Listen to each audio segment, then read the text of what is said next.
Hello there, amazing viewers and subscribers, and welcome to a brand new Doctor Who topic video for today. So for this Doctor Who video, I'm going to be talking about my top 30 Doctor Who stories from modern Doctor Who. Yes, as you can tell, I've kind of changed my background a bit with the VHS tapes now, making it look a bit more full and awesome pictures and everything else. So yeah, I just wanted to quickly show off my background, and I kind of want to talk about these stories and episodes because these are the ones I do enjoy. Now there is a rule, but I did kind of break it.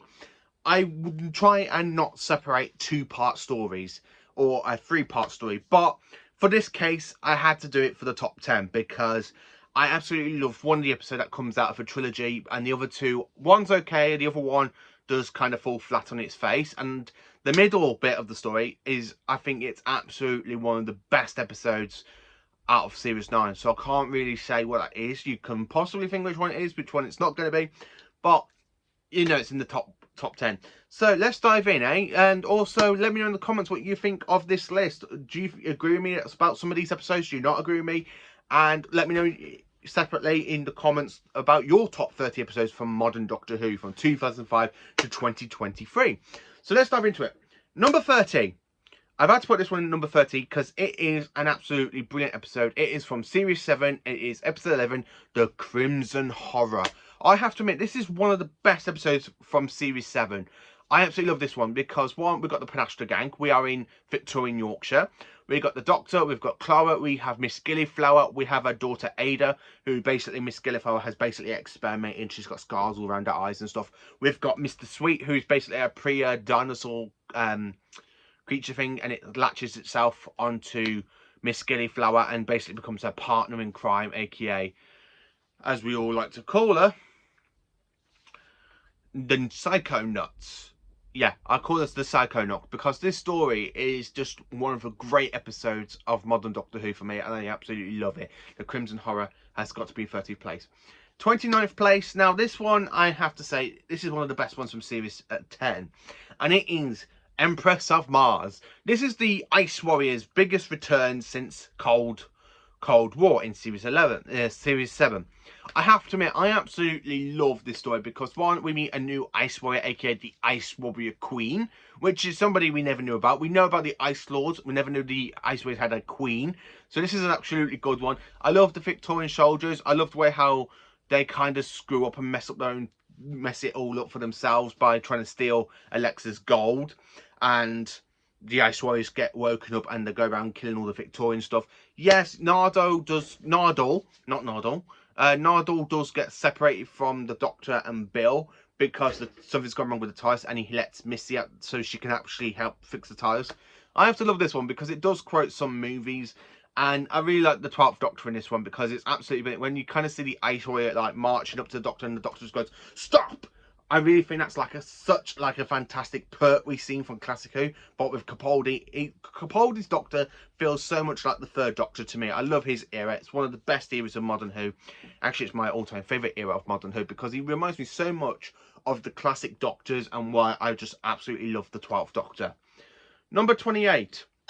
We're going back into 2012, and this is a Christmas special, and it is The Snowmen. I have to admit, The Snowmen brings back the Great Intelligence, last seen in 1968 story The Web of Fear. The Great Intelligence is going around creating these kind of like snow creature things instead of using robot yetis. We have Richard E. Grant in this one as well, and I have to admit, I do love The Snowmen because it does really make me laugh. I love the Penastra gang. I really do enjoy the other aspects of this story because I really like the way how you kind of got Clara flirting with the Doctor. The Doctor's not there flirting with her, he's just literally being the Doctor. He's like, after this does take place after Amy and Rory kind of get killed by the Weeping Angel, but getting sent back in time, and the Doctor has basically gone into the most darkest persona. He's more darker.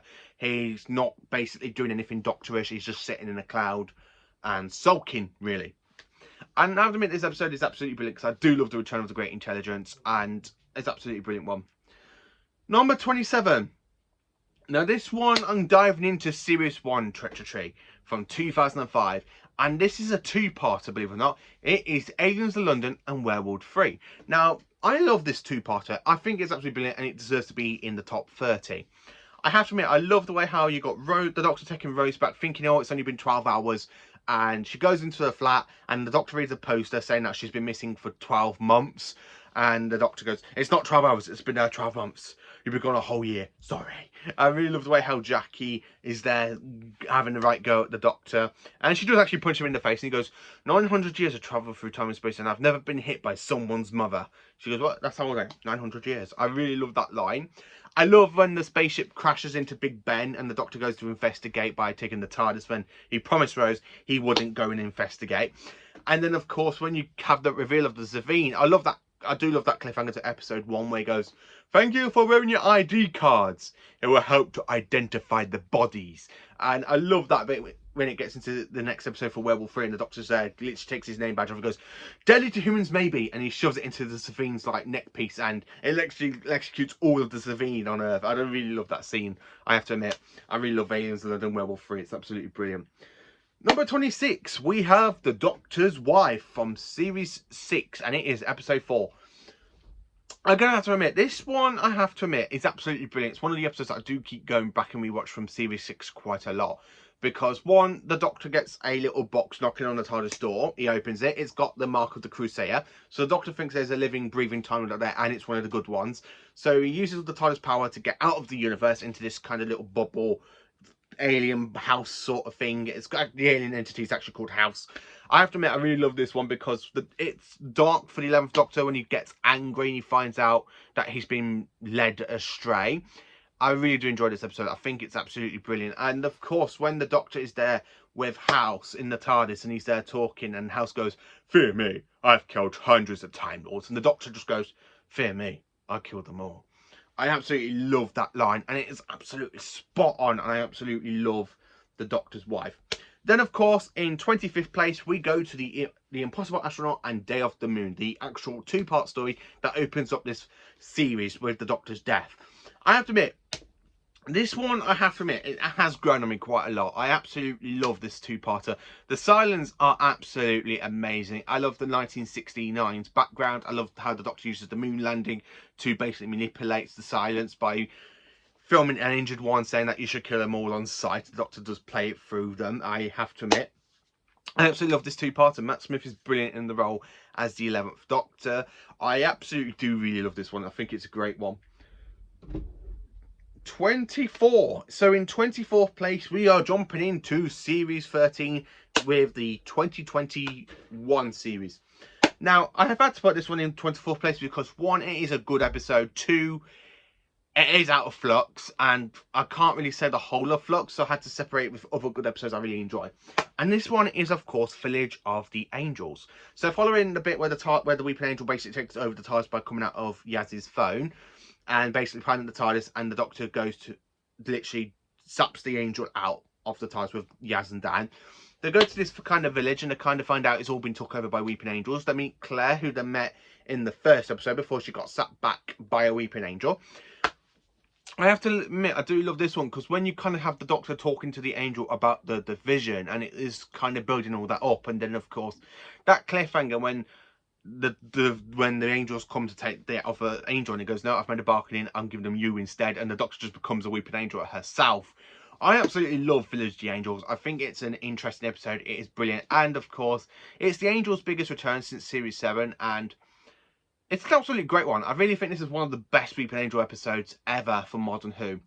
Then, of course, in 23rd place, we are now talking about War of the Santarans. Yes, War of the Santarans. The Santarans have changed time by basically wiping out Russia and calling it Salta. I have to admit, I do like this story. It's brilliant. I love the Santarans because it actually brings back the Santarans the way they were in Classic Who than they did in Modern Who. Because I really think in Modern Who they became a bit of a joke, and this one it just goes back to the roots of Classic Who, the way they were in the Time Warrior, and of course not the two Doctors. I would say the Santaran Experiment, which are two of the greatest episodes for the Santarans. I absolutely love War of the Santarans. It's absolutely brilliant because I love the way how you have a Santaran riding a horse, and the 13th Doctor's just there to talk and like what. And of course, I do love that callback to Lynx, aka to the Time Warrior as well, which is one of the reasons why this is in the top 30. Because I love it when you kind of have a story mention a past story in Modern Who. It's absolutely brilliant. Number 22. I've had to put this one in 22 place because it's just another good one. And it is Deep Breath, Capaldi's first episode. So we have the return of the Clockwork Robots. We are in Victorian London. We've got the very last appearance of the Panosta Gang that I hope they do return at some point in the show. I think for this there to be the last episode, it's like, no, it's not. I think they deserved a spin-off. I really do. I love the big dinosaur in the Thames. The 12th Doctor does make his debut by basically opening the TIE Stalker, telling Strax to shush because he thinks there's a big giant dinosaur and he thinks he's managed to give it the slip. I do really enjoy this story because after literally talking to the Panosta Gang and Clara and getting everybody mixed up, the 12th Doctor collapses, and of course he's very hyper in his energy because he's only just not long just regenerated. I absolutely love Capaldi in this one because when you get through that post-regeneration stuff and then you kind of have him like talking to the Clockwork droids, and when you have that android where he goes, one of us is going to die today and we both know who exactly that's going to be, and he says that to the Clockwork android, and of course we still have that mystery. Did the Doctor push him or did he jump out the building himself? I absolutely love Deep Breath. It's absolutely a great one. Number 21. When a Good Man Goes to War. So I'm jumping back into Series 6 now. So When a Good Man Goes to War, this is flat out the best episode from Series 6. When a Good Man Goes to War, it's absolutely brilliant because one, we have the Doctor collecting on his debts. We go to Demon's Run, where a good man goes to war. I love the fact that River basically knows that she can't be part of the situation because of Amy and Roy, because she's actually their daughter and that she can't be there fighting for her own self. I have to admit, I really do like this one because when you kind of see the Doctor collecting on his debts and picking up Mr. Mandalorian, and he's there going, no, no, no, no, you don't want me, I'm old, I'm fat, I'm blue, you cannot need me, and you just got that shadow of the 11th Doctor just putting out his hand. I really love that. I love the Headless Monks as well, when you kind of hear them doing an attack prayer, and I love the way how you have that big battle and the Doctor's there talking to Madame Kavari, and he goes, a child is not a weapon. Oh, give me a chance. She can be, and she will be. And he goes, you've already failed. I will not let her. It goes, oh, Doctor, fooling you once was a pleasure, but fooling you twice the same way is a privilege. And the Doctor just goes, no, no, no, no, no, no, no. I love the way how you got the battle going on. You got the Doctor running to and basically the Ganga baby goes into a pile of flesh, and Amy is there screaming. I absolutely love this episode, When a Good Man Goes to War. It literally shows how much depth the 11th Doctor has in him for the dark side of the 11th Doctor. Number 20. Now, I've had to put this trilogy in 20th place because it is Utopia, Sounds of the Drums, and of course, Last of the Time Lords. This one is from Series 3, and it's the finale to Series 3. I have to admit, I absolutely love this finale because one, it's the return of the Master. We have the regeneration of the Master from Jacobi to John Sim. It actually shows how wacky John Sim actually is as an actor, because as the Master, he's very, very wacky because he's there being the Prime Minister of Great Britain. He's gone back into, well, he's gone back in the time, he's gone to the future, turned all the humans from Utopia into Toclafane, create a paradox so the Toclafane can come back in time and invade the Earth and basically take over, letting the Master become the power of Earth, really, and turning the weapon into a kind of a warship. And of course, the 10th Doctor, it does become his prisoner. He gets turned into an old man, then turned into an alien of old age, and then the Doctor basically tunes himself into the psychic network and gets back to his younger self to defeat the Master. And of course, the Master is shot by his own wife, by Lucy Saxon. Yeah, I absolutely love this one. I'm not diving into this one because I have got a review coming out for this trilogy, because I absolutely love this trilogy. I've got so much appreciation for this trilogy, and I'm doing a massive review on it. Number 19. So we're jumping into Series 2. Yes, I know, I hate Series 2, but this episode is from Series 2. And in 19th place, it is Tooth and Claw, the werewolf episode. I have to admit, I absolutely love rewatching this one lately.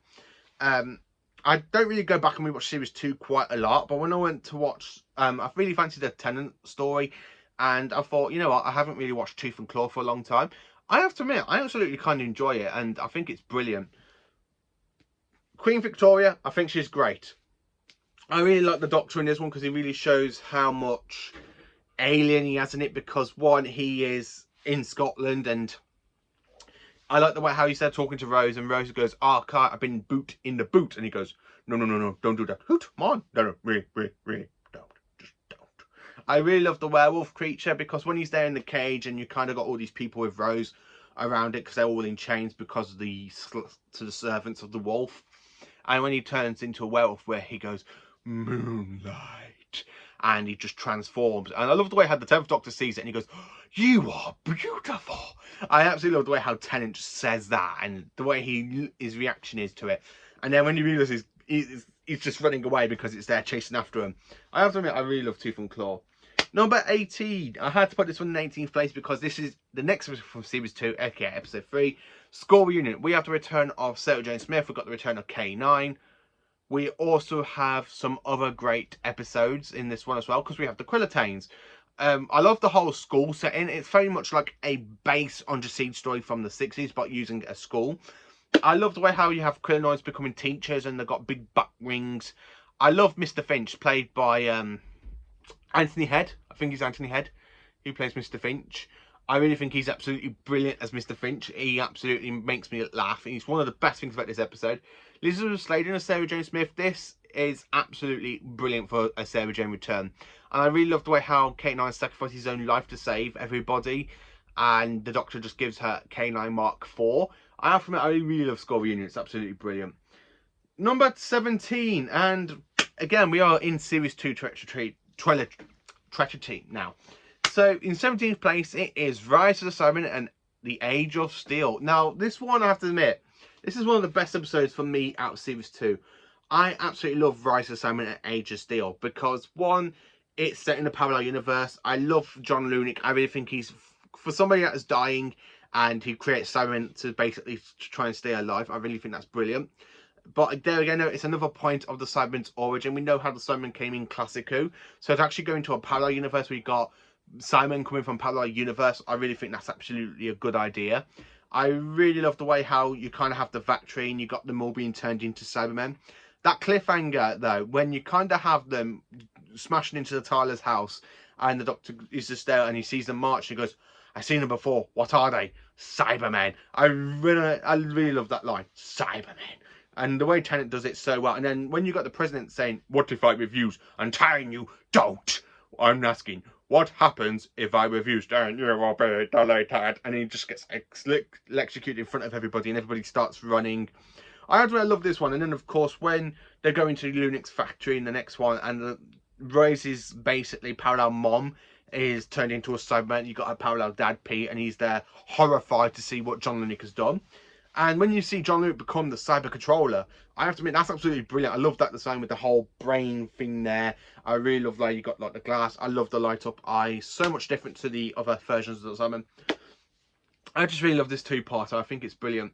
And then, of course, 16th place, we are still in Series 2, and it is Army of Ghosts and Doomsday. I have to admit, this is one of the good finales out of the Russell T D era. Not my favourite because I've only got two favourites from Russell T, and then I got to do a whole video on ranking the finale series of each series from Modern Who. I absolutely love Army of Ghosts and Doomsday. One, when you have the Cybermen coming from the parallel universe into the void and coming out of the void into our universe, but you kind of have them being ghosts and the Doctor's there investigating. I love Torchwood. I love how they think the whole sphere is basically something to do with the Doctor.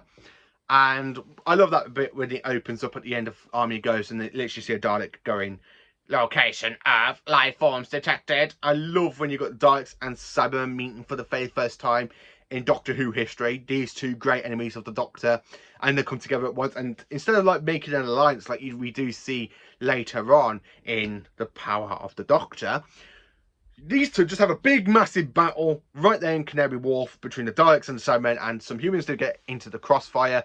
Yeah, I absolutely love this finale. It's absolutely brilliant. And of course, we say goodbye to Rose. Yes, this is where Rose leaves because she gets stranded in a parallel universe. And the Doctor burns up her son to say goodbye, yawn, and he's there kind of crying. But we do have Catherine Tate, and she does light up the episode by going, "What? What? What? Who are you? But what? Where am I? What? Where is this place? What?" I love that ending. Number 15, we are jumping into Series 5, and it is A Christmas Carol. I have to admit, this is one of my favourite Christmas specials. I do love the Christmas Carol. It's absolutely brilliant. I love the whole Kazran Sardik story from his past, present and future. The Doctor's there taking his past self onto all these trips, and he accidentally gets married to Marilyn Monroe. I do love Abigail. I think she's an absolutely interesting character. I do like the song Silence Is All. It's one of the best songs in Doctor Who. Number 14, we have Revelation of the Daleks. So we are coming into Jodie Whittaker territory now with the New Year's Day special from 2021. And I have to admit, this one's absolutely brilliant. I have to admit, I absolutely do enjoy this one. Revolution of the Daleks is a really good one, because I love how we have Jack Robinson again from the Spider episode. I love how he makes these own 3D defense drones, and you kind of have Leia, who basically clones a single cell of a Dalek and grows another Dalek mutant, and it takes over. And when the Doctor is there talking and takes Robinson to basically this whole thing where he sees all these clone Daleks, and Leia goes, "What have you done?" And he actually took over Leo. I think that's another good one. This is another good episode as well. And then of course there's one scene I was very not happy about, is because it really doesn't show much of the Dalek civil war when the Doctor calls the SAS Daleks to basically come and sort out Robinson's Daleks, but you don't really see that battle happening quite a lot. You just see a few scenes, and that's just really it. And I really found that bit was a little bit disappointing, but the rest of the episode is kind of good. Number 13, we jump into Series 4 now with the Stolen Earth and Journey's End finale. This is my second finale favourite from the RTD era. Now, I absolutely love the way how the Daleks basically steal 27 planets out of the sky into the Medusa Cascade. I love the fact we got the biggest crossover in Doctor Who history, with the Sarah Jane Adventures and Torchwood basically working together with Unit, aka with Martha, and trying to get the Doctor into the situation. And of course we have the return of Davros since 20 years. When Davros made his last appearance in classic Doctor Who was in 1988, Remembrance of the Daleks. And then 20 years later, Davros returns again with a whole new Dalek Supreme, with a whole new Dalek army, basically made out from his own DNA and his own body. And you kind of see him ripping, you do see his skeleton because he has ripped off bits of his own flesh to create this whole army of Daleks. I have to admit, I do love this one. I love the way how we have the Metal Crisis Doctor as well, because of Donna, where she touches the hand with regeneration, she becomes the Dr. Donna. You got the Metal Crisis Doctor, and then of course you have Tennant himself. So really we have 3 Doctors in this one.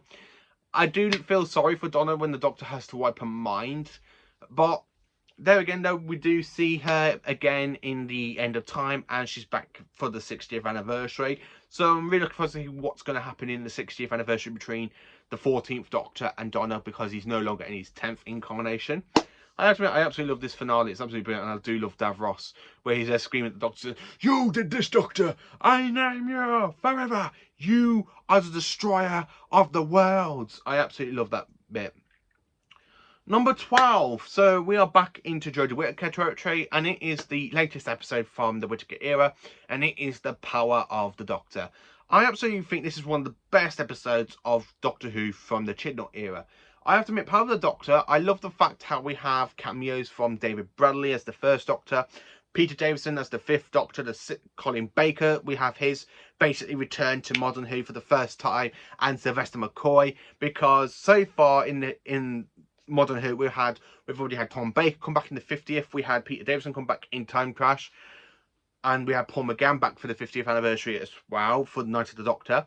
So the only 2 actors that needed to come back into Modern Who was actually Colin Baker and Sylvester McCoy, and we actually got them in this episode, which is one of the reasons why I absolutely love this one, because it means from classic Doctor Who we have the 4 surviving actors from classic Who to actually appear in Modern Who, and that is Tom Baker, Peter Davison, Colin Baker, Sylvester McCoy, and of course Paul McGann, which are absolutely fantastic to actually have on screen when you kind of have them like changing into each other. And when I love the way how Jodie goes, "Why are you not wearing robes?" "Oh, I don't do robes. There's always one that has to be different. I'm an infestation of ourselves. I'm allowed to wear what I want." I absolutely love Paul McGann in that episode.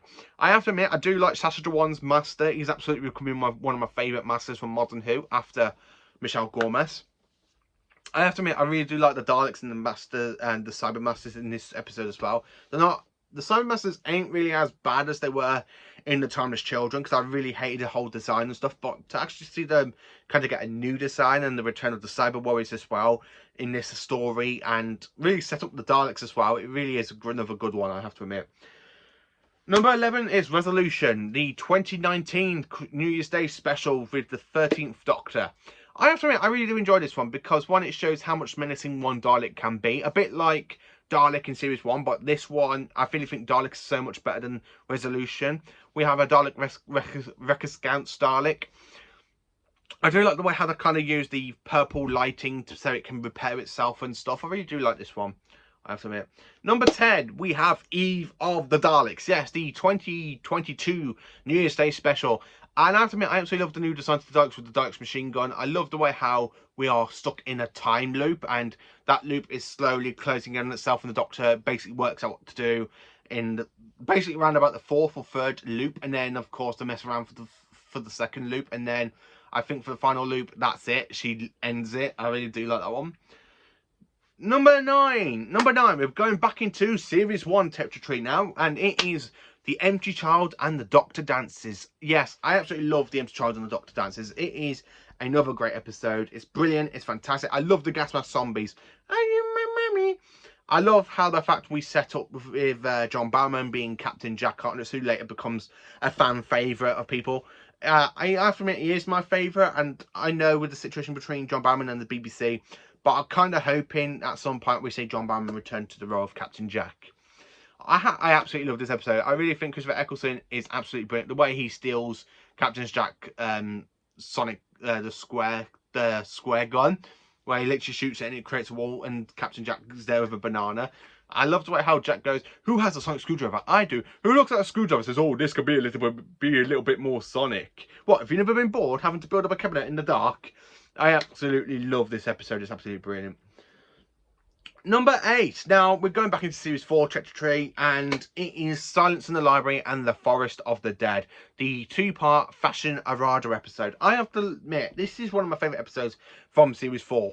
I have to admit, it's really, really good. It's absolutely brilliant. I love the way how we have shadows with the Fashion Errata living in the shadows, and when they get hold of you and basically make you have 2 shadows and strip down your flesh and stuff, and you kind of have your skull, and they use your body to learn how to talk and how to invade people and basically make them all scared and just go, "Hey, you turn up the lights."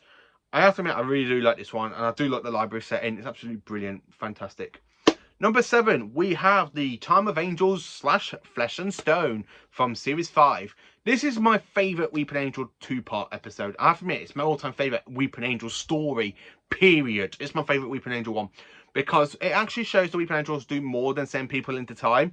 These Weeping Angels, they are growing from the radiation from the crashed spaceship, and we have Angel Bob. Now, when I say Angel Bob, this Weeping Angel actually went into Bob's, the soldier Bob, and rips his throat open, steals his voice box, and uses that voice box to communicate with the Doctor. Yeah, this one's absolutely a freaking good episode. It's got a little bit of elements of horror. I have to admit, I really love this episode. It's Time of Angels and Flesh and Stone. Absolutely the best Weeping Angels story, I can actually say, hands down. It is my favourite one. I absolutely love the Weeping Angels in this one. When you kind of have them normally sapping people back through time, and instead of having that, and you just got them in this kind of Biaxium, rebuilding a whole Weeping Angel army, trying to feed off the crack in the universe, and go around ripping people's throats open. You mean, imagine that. A full-grown alien Weeping Angel literally grabs hold of your throat, rips it open, steals a voice box. How spooky is that? And then, of course, they do kind of get ruined a bit in the Angels Take Manhattan episode, I have to admit, but I do prefer this one from Matt Smith's Doctor, and my all-time favourite Weeping Angel episode. Number 6. In 6th place, we have The Waters of Mars. Waters of Mars, it is my favourite I would say Christmas special, but it's not really a special, but it is a special episode. It is my favourite special episode from the Tennant's complete specials. I love Waters of Mars. I really like the way how we kind of have how water can become infected by just one drop. Takes you, breaks all your lips, pour down of water. And I love the way how the Doctor basically snaps in this one and says that the laws of time are his and his alone, and they will obey him. I absolutely love Waters of Mars. Number 5, we have Dalek from Series 1. Now this one, like I said for Resolution, where you got one Dalek being menacing, that's okay. This is the best one to actually show how much damage one Dalek can do. So we have an injured Dalek that fell back through time during the Time War, and Of course, the Doctor, in his ninth incarnation, believes he's wiped all the Daleks out, comes across this survivor, gloats in its face what he did, and that he detonated the whole fleet of the Daleks, and the Daleks are going, "You destroyed us," and he goes, "I had no choice. What about the Time Lords?" And the Doctor's there, and you do see he's painful killing his own people in that destruction. But you do see how much damage one Dalek can do, because after it uses Rose trying to absorb a DNA, it repairs itself by breaking into the internet, and it really just shows how much damage one Dalek can do, and it just kind of change. Number 4 is my favourite 2-part episode for a finale, and it is Bad Wolf and Parting of the Ways. I have to admit, this is the best finale for modern Doctor Who for me. Now, one, it has the best regeneration of Modern Who completely, because one, we say goodbye to Christopher Eccleston in this one, and we say hello to David Tennant's 10th Doctor. I love how the Doctor isn't as whiny as the 10th Doctor becomes in his regeneration story, because in this one, instead of literally being like the 10th Doctor would have, he actually absorbs the time vortex out of Rose and basically lets it kill his own body in the process. But in this one, we have the return of the Dalek Emperor. We got Daleks. We are in a game station. You have Big Brother, The Weakest Link, Stars in Their Eyes, and there was something else as well. I can't remember all the others in this game show. I have to admit, this one is just a really good one, because this is a fantastic base on Jacid's story. Because when you find out the Doctor's there, find out this whole Dalek army, and that they're coming into the game station to invade, he sends Rose back. Rose breaks into the time vortex to get the TARDIS back so she can go and help the Doctor, when the Doctor's there literally telling her to go and live her own life, have a good one, and leave the TARDIS to die.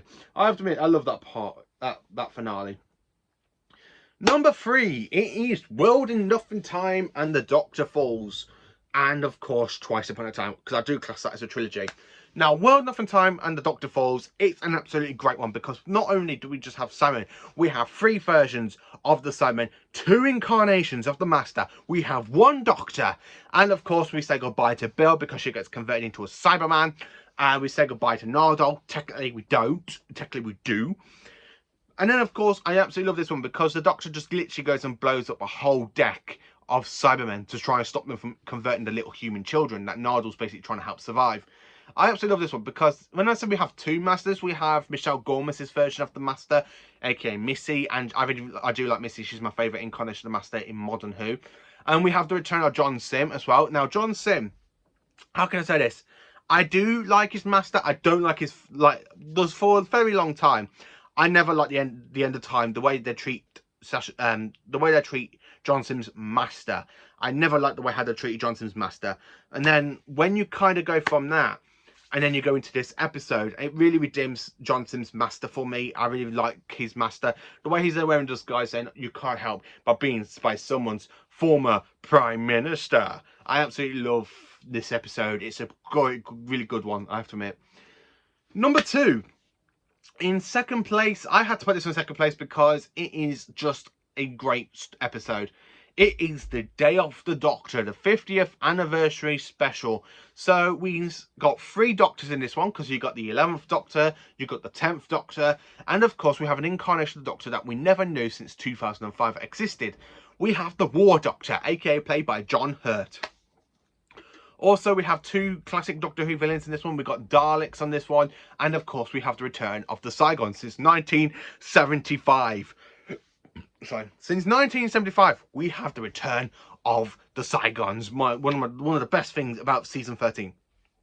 These shape-shifting aliens, Cygons, make their full-on return to Modern Who. We have Unit in this story as well. I have to admit, I do love the way how they're on this painting for Gallifrey, and basically you got the Dalek there screaming exterminate, and all 3 Doctors use a sonic screwdriver, break the Dalek out, walk out, where you kind of got Kate Stewart, the Saigon Kate Stewart, and others 2 Cygons with Osgood, and I can't believe the bloke's name. And when the Doctor's there walking out, and you literally got John Hurt going, hello. And Tennant goes, I'm the Doctor. And I love the way how Matt Smith goes, sorry about the Dalek. And I love the way how Carol just goes, and this is the showing off, I have to admit. But I do love that scene when you kind of have all 13 Doctors coming around to save Gallifrey in it as well, I have to admit. And number 1, my all-time favourite episode from modern Doctor Who has got to be Heaven Sent. Now, this is just another good episode, and it is Capaldi's best episode to me. I absolutely love Heaven Sent because, 1, it shows how much grief can do, because the 12th Doctor is very, very angry because of Clara's death. I love the Veil. I really think that's an interesting one. The way we find out the Doctor has actually been there for 4.4 billion years, because he's there, it's knows the Time Lords, he's trying to break out his own way without even telling them that he knows about the hybrid. And I love that ending as well, when he does break out and he tells the boys to go to the city, tell them that I'm back, tell them I know what they did, and I'm coming. If they ask you who I am, you say to them, I come the long way out. And I've come the long way home. And then you kind of see this high, massive Time Lord Cathedral with the whole Time Lord Citadel.